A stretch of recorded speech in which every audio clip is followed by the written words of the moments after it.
Hello there, welcome back to my views and news. Viewers, in the Amhara region of Ethiopia, after Fano retreated from 6 main cities, Ethiopian military is restoring law and order there. What is government's next plan? Is it going to talk to Fano fighters, or is it making preparations for phase 2 of the operation against Fano? Today, Lagasatolo, Ethiopian communication minister, held a press briefing. He spoke in detail about what is going to happen in Amhara region, what happened in Amhara region in the last 1 week or so.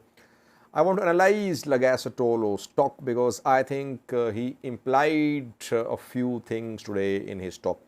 Secondly, is a top Fano commander Eritrean, or does he have an Eritrean passport? Pictures are being shared of a passport of a top Fano commander.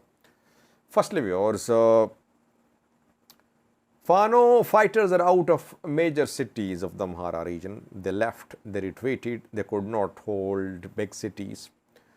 They are in the outskirts, they're out of cities, curfews imposed in all these 6 main cities, security forces patrolling the streets. What is next?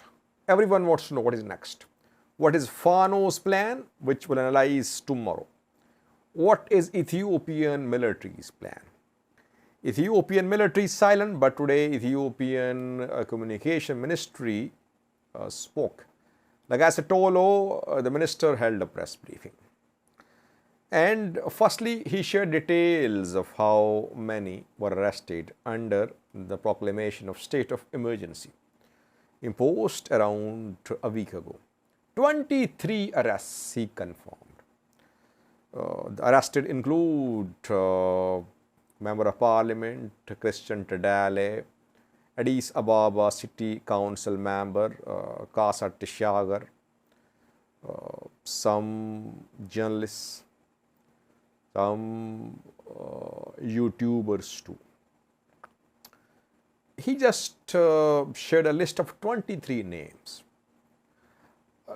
Can we say that just 23 have been arrested since the imposition of state of emergency? No.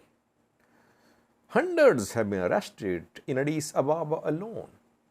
So why does government say that only 23 arrested?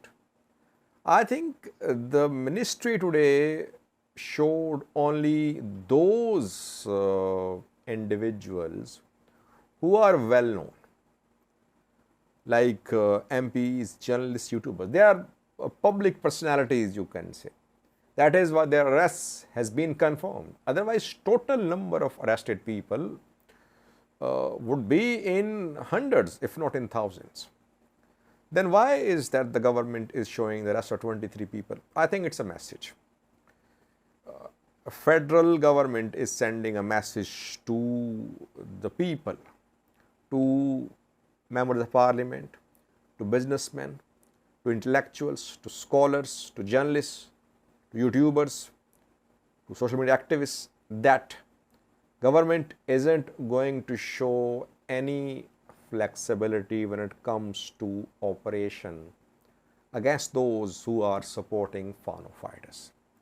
So that is why these 23 names were made public to frighten the supporters of Fano fighters, I believe.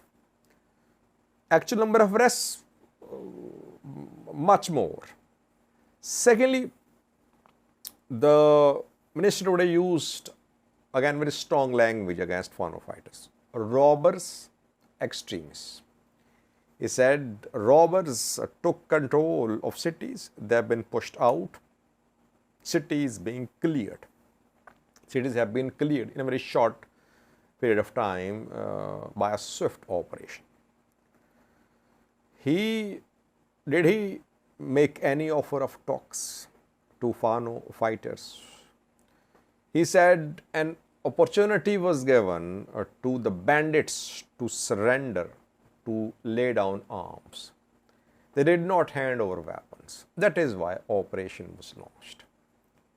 So, no signs of any offer of dialogue from the government today.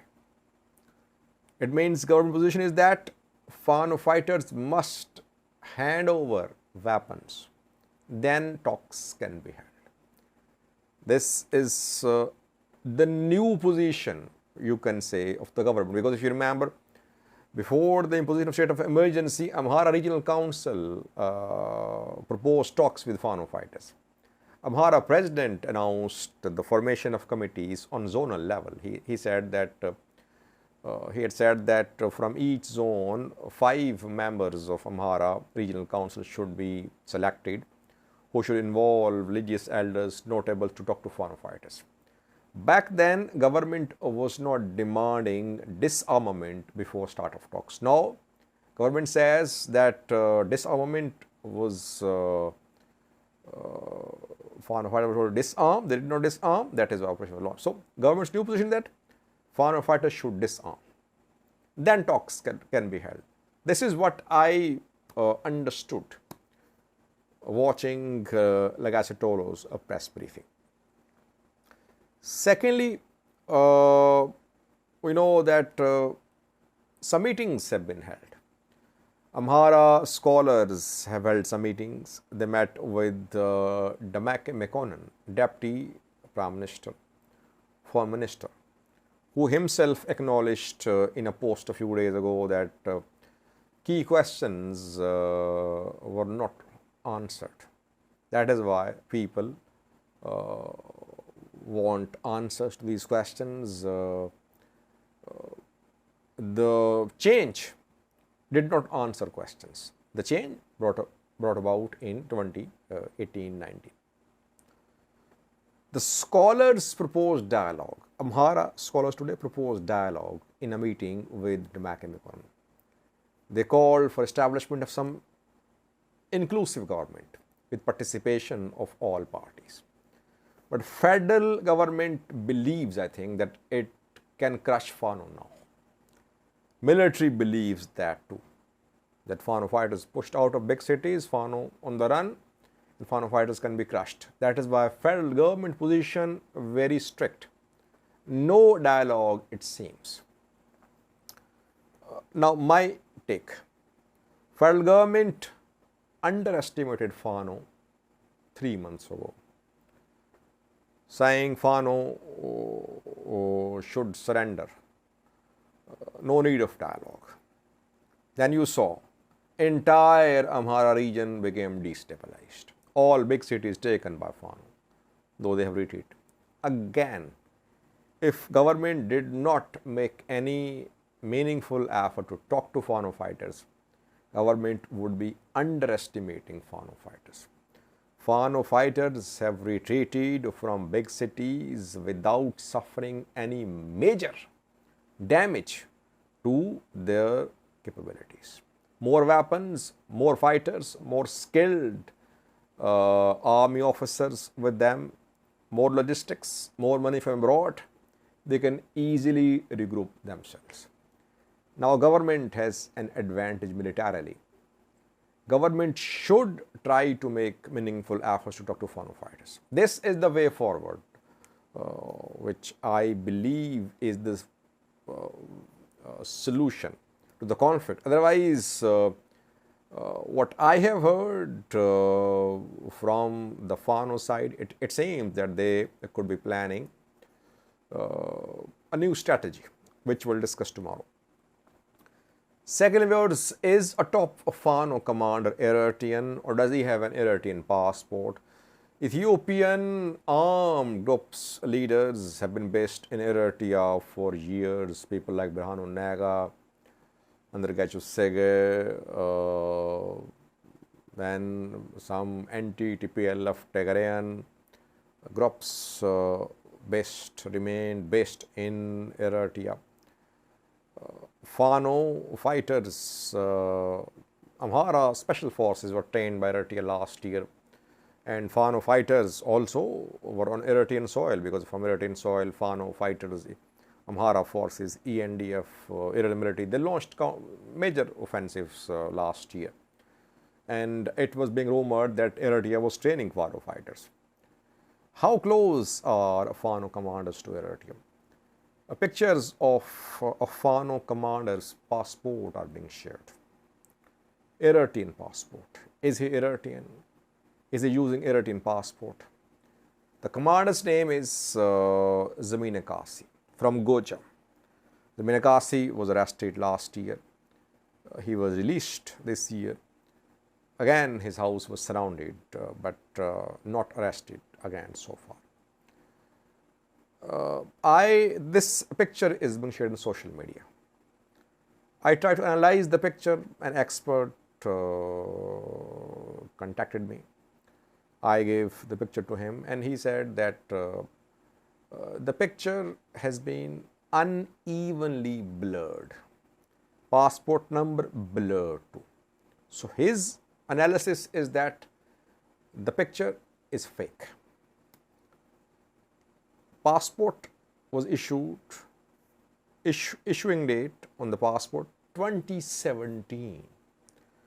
So were Fano commanders close to Eritrea in 2017?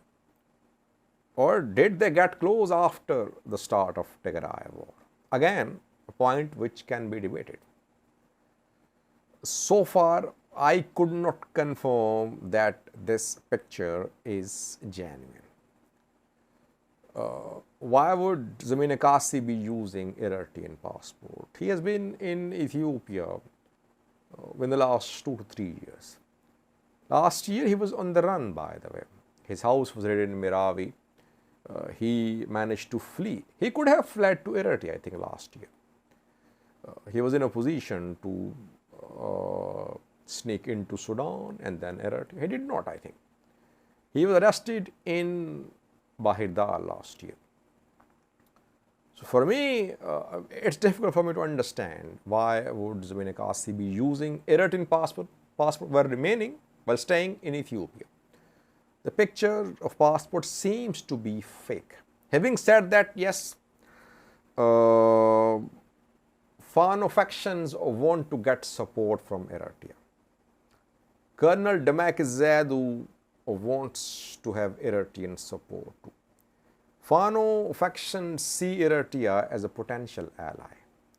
Eritrea playing with its cards close to its chest. We cannot say, we don't have any evidence that Eritrea is proactively backing any Fano faction or Fano commander.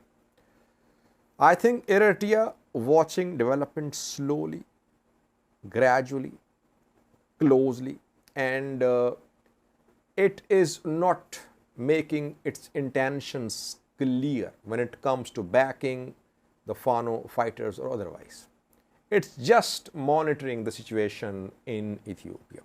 It could back Fano fighters if Ethiopian federal government starts supporting Tigray government in Tigray's call for withdrawal of Eritrean forces from Tigray. And on some other issues too, if both federal government and Tigray government start joining hands in putting pressure upon Eritrea, we could see start of covert or overt support for Fano fighters from Eritrea. So far, no tangible evidence, credible evidence that Eritrea is backing these Fano commanders. Thank you for watching.